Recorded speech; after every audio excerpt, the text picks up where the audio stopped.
Earlier this year, President Biden reversed the Protecting Life and Global Health Assistance Policy, which was a reiteration of an expansion of President Ronald Reagan's Mexico City policy.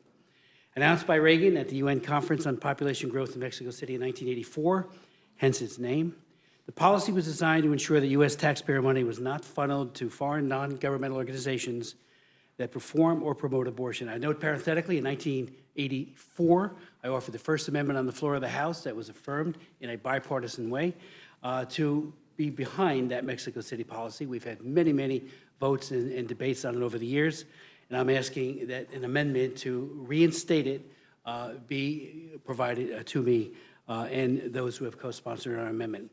The amendment would strike the language in the bill that prevents any future president from promulgating any iteration of the Mexico City policy. And like I said, it would insert new text that reinstates the Mexico City policy. Just asking for a vote and a debate. The Mexico City policy established pro-life safeguards, what we believe to be benign, humane conditions on global health assistance. For many years, foreign NGOs have been empowered by taxpayer funds, and this is grant money, to weaken, undermine, reverse pro-life laws in other countries, especially in Africa, and I traveled throughout all of Africa, and when I see U.S. dollars aiding and abetting those, if they're going to do it on their own, that's one thing. But for us to be providing grant money to undermine laws that protect the sanctity of unborn children, and as I said yesterday, you know, the methods of abortion are hideous. They're dismemberment, chemical poisoning. The baby is cut in a horrible way. We talk about violence. Abortion is violence against unborn children. And my hope would be that we would at least ensure that taxpayers aren't complicit in that. The Second Amendment would reinstate the Helms Amendment, which the underlying bill would eviscerate. Helms is the Hyde Amendment for the rest of the world. Like I said, the bill before us would get rid of that. The amendment is co-sponsored by some 46 members, and I would point out to my colleagues that a recent Marist poll, January, found that 77% of Americans are opposed to using taxpayer monies to pay for the destruction of unborn children in other countries. Only 19% support that.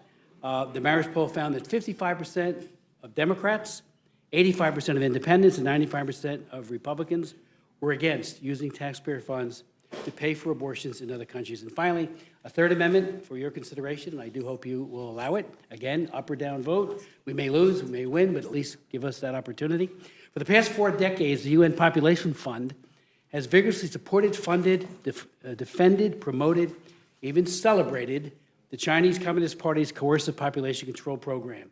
The amendment I am offering today would make the UNFPA ineligible to receive U.S. funds that are appropriated in this bill, and that would be $70 million that's in this bill. Several years ago, I met with the Chinese Communist Party leader in charge of the entire program, had a multi-hour meeting with her, Madame Peng Pei-yung, in Beijing.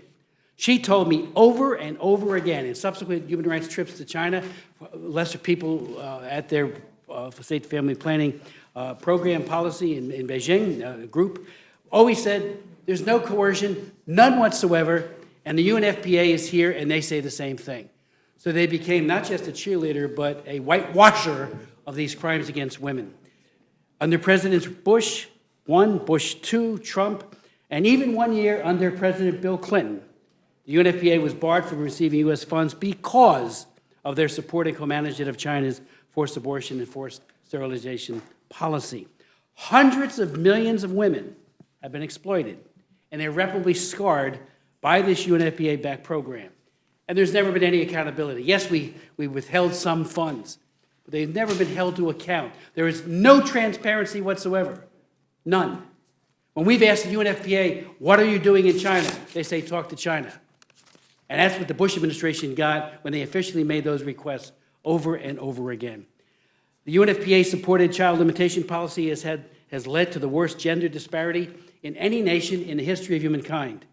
Where are the missing girls? Some put it as many as 60 million. Some say more than that.